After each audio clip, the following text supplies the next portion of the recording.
یعنی یاد دہانی غیر متعلق کیسے ہو سکتی ہے؟ یہ کیسے ہو سکتا ہے قرآن جو آپ پڑھ رہے ہیں یہ آپ سے متعلق نہ ہو، آپ کے بارے میں نہ ہو؟ یعنی مجھے یہ سوچنا چاہیے، اے اللہ آپ نے مجھے یہ آیات آج کیوں سنائی ہیں؟ آج مجھ سے یہ آیات کیوں پڑھوائی ہیں؟ آج یہ آیات میری زندگی میں آنی چاہیے، یہ کیوں آج ان سے میرا جو ہے ٹکراؤ ہوا ہے ان آیات سے؟ تعلق معلوم ہو گیا تو لیجئے تدبر کو دیکھتے ہیں۔ تعلق کے بارے میں 4 چیزیں ہم نے دیکھی، اب تدبر دیکھتے ہیں، تدبر کیسا کرنا ہے۔ یہاں پر ایک عام آدمی کے لیے تدبر کا طریقہ بتایا جا رہا ہے۔ عام لوگ ہم ہیں، ہمارے لیے تدبر کا طریقہ یہ ہوگا مطالعہ، تصور، احساس۔ مطالعے کا کیا مطلب ہے؟ قرآن کی آیات کو سمجھ کر بار بار پڑھیے، ان آیات کی مختصر تشریح یا تفسیر کا غور و فکر کے ساتھ مطالعہ کیجیے۔ تصور کا یہاں مطلب یہ ہے کہ جہاں ممکن ہو وہاں پر تصور کا استعمال کیجیے تاکہ آپ اچھی طرح غور و فکر کر سکیں۔ مثلا زمین و آسمان کا ذکر ہو تو ان کے پھیلاؤ کا تصور کیجیے، رب العالمین کا ذکر ہو تو مختلف جہانوں اور ان میں بے شمار مخلوقات کا تصور کیجیے۔ اور احساس، تیسری چیز ہے احساس۔ تدبر کے لیے تیسری چیز احساس۔ نعمتوں کا ذکر ہو تو شکر کا احساس ہو، جنت کا ذکر ہو تو شوق اور امید کا احساس ہو، جہنم کا ذکر ہو تو خوف اور ڈر کا احساس ہو۔ تو مطالعہ جو ہم کرتے ہیں دعا، احتساب، پلان، تبلیغ، تصور اور احساس کے ساتھ، تو تذکر کا ایک سادہ طریقہ جو ہم اپلائی کرتے ہیں اپنے اس قرآن کی سمجھ میں، سب سے پہلے تو دعا ہے۔ ہر عمل کی ابتدا دعا سے ہوتی ہے۔ پھر احتساب ہے، گزرے ہوئے دن یا ہفتے یا سال، مہینے، عمر کا احتساب کرنا، اور پھر پلان کرنا، اگلے دن میں کیا کروں گا، یا اگلے آنے والے ہفتے میں، مہینے میں، سال میں، باقی عمر میں نے کیا کرنا ہے، اس کا پلان کرنا ہے۔ اور پھر دعا میں ڈیٹیل تھوڑی سی آپ دیکھ لیجئے، قرآن کی ہر آیت عمل کے لیے ہے، دل یا اعضاء، ہر عمل کی ابتدا دعا سے ہے۔ مثال تدبر اور تذکر کی توفیق ہے، یعنی آپ جو ہے دعا کریں، یا اللہ مجھے اس آیت پر تدبر اور تذکر کرنے کی توفیق عطا فرما جب بھی کوئی آیت پڑھیں۔ اور پھر احتساب کے بارے میں یہ ہے کہ مگر صرف دعا کافی نہیں ہے۔ مثلا آپ کا بیٹا اگر 10ویں جماعت میں ہو، صرف دعائیں کرتا رہے، نہ کتاب کھولے، نہ اسکول جائے، تو آپ کیا سمجھیں گے کہ صرف دعائیں کر کر کے اس سے کامیاب نہیں ہونا۔ جب تک اس سے کتاب کھولنی ہوگی، اسکول جانا ہوگا، تو پھر ہی کامیابی ملے گی، ورنہ جو ہے صرف دعاؤں سے کامیابی، گھر بیٹھ کے دعاؤں سے بغیر کتاب کھولے، بغیر اسکول جائے، وہ کیسے کامیاب ہوگا؟ تو پھر احتساب، گزرے ہوئے دن کا کرنا ہے، ہم نے گزرے ہوئے ہفتے کا کرنا ہے، گزرے ہوئے مہینے کا کرنا ہے، گزرے ہوئے سالوں کا کرنا ہے، گزری ہوئی اپنی عمر کا احتساب کرنا ہے کہ اس عمر میں مجھے کیا کرنا چاہیے تھا اور میں کیا کرتا رہا۔ اس کے بعد پلان کرنا ہے اگلے دن کا، اگلے ہفتے کے لیے، اگلے مہینے کے لیے، اگلے سال اور باقی ماندہ عمر کے لیے۔ اگر آپ پلان بنانے میں ناکام ہیں تو سمجھ لیں کہ آپ ناکامی کا پلان بنا رہے ہیں۔ If you fail to plan, you are planning to fail۔ مثلاً آپ نے آج کھانا ہے تو کھانا کھانے کا پلان پہلے بنائیں گے، ورنہ بھوکے رہنے کا پلان ہوگا۔ کچھ نہ کچھ حرکت کریں گے تو پھر جو ہے کھانا بنے گا، مگر اس کے بعد یہ ہم نے اس کو چیک بھی کرنا ہے، یعنی کہ اپنے پلان کو ہم نے چیک کرنا ہے۔ پلان کو چیک کیسے کرنا ہے؟ یعنی اجتماعی معاملات ہوں، فقہی قواعد ہوں، یا کوئی نیا آئیڈیا آئے تو علماء کرام سے اس کو چیک کر لیجیے۔ یعنی جو بھی ہم پلان بنائیں اس میں بالکل آزاد نہیں ہیں ہم، اس میں ہم نے علماء کرام سے چیک کرنا ہے اپنے پلان کو کہ کیا یہ میں نے پلان بنایا، کیا یہ ٹھیک ہے میرے لیے۔ پھر اصل کام ہم جیسے عام آدمیوں کے لیے کیا ہے، ساری چیزیں علماء سے اگر ہم نے چیک کرنی ہے تو ہمارے لیے کیا کام ہے اس میں۔ دیکھیں جی، ہمارے لیے بھی بہت کچھ ہے، ہر آیت میں، قرآن کی ہر آیت میں بہت کچھ ہے، یعنی کہ ہم تعلق باللہ، اللہ سے تعلق ہم کر سکتے ہیں قائم، رسول صلی اللہ علیہ وآلہ وسلم کی اتباع، آخرت کی فکر، ذکر، عبادات، اخلاق، معاملات، دعوت، تبلیغ، امر بالمعروف، نہی عن المنکر، ٹیم ورک، اجتماعیت وغیرہ، یہ ساری چیزیں ہم کر سکتے ہیں۔ اس میں جو چیزیں ہماری سمجھ میں نہ آئیں وہ ان سے ہم نے علماء سے چیک کرنا ہے۔ تبلیغ، مثلا تبلیغ ہم نے کرنی ہے، کسی آیت کو پڑھا اس کے بعد دوسروں تک پہنچانا ہے، تو کیوں کریں ہم؟ اس لیے کہ رسول اللہ صلی اللہ علیہ وآلہ وسلم نے فرمایا بلغوا انی ولو آیا، پہنچا دو مجھ سے، میری طرف سے اگرچہ ایک آیت ہو۔ اس کا مطلب یہ ہے کہ قرآن و حدیث کی جو بھی بات ہم پڑھ رہے ہیں اسے دوسروں تک محبت اور حکمت کے ساتھ بہترین انداز میں پہنچانا ہے۔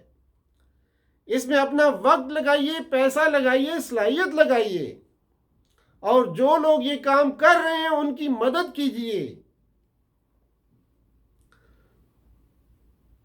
آنے والے اسباق میں آنے والی آیتوں اور اذکار کو اسی طرح پڑھنا ہے، یعنی ہم ہر آیت کا غور سے مطالعہ کریں گے، تصور کا استعمال کریں گے اور احساس کے ساتھ پڑھیں گے، آیت کے مضمون کے حساب سے اللہ سے دعا کریں گے، اور پھر اس دعا کی روشنی میں خود کے گزرے ہوئے دنوں کا محاسبہ کریں گے اور اگلے دنوں کا پلان بنائیں گے۔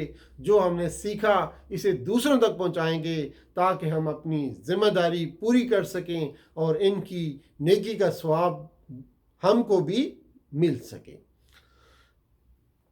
قرآن کے چند ایک حقوق ہیں جن کو جاننا بہت ضروری ہے۔ سب سے پہلے ایمان رکھنا قرآن پر، پھر اس کو پڑھنا، سمجھنا، تدبر کرنا، عمل کرنا اور اس کو پھیلانا۔